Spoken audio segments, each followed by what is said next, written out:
जिला ग्राम्य उन्नयन प्रकल्प निर्देशक विरुद्ध में जिला परिषद अध्यक्षा अभियोग।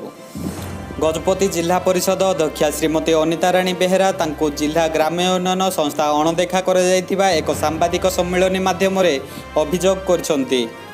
गजपति जिला ग्राम्य उन्नयन संस्था प्रकल्प निर्देशक दांचाल राणा जड़े दुर्नीतिग्रस्त अधिकारी बोली से ही सांबादिक सम्मेलन में सूचना देइछंती।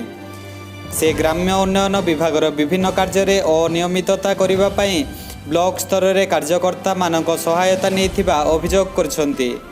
एहीपरिकी जिला परिषद अध्यक्षा को अणदेखा करने सह तांको कौनसी कार्यक्रम सूचना देउनाहांती बोली से अभियोग करछंती।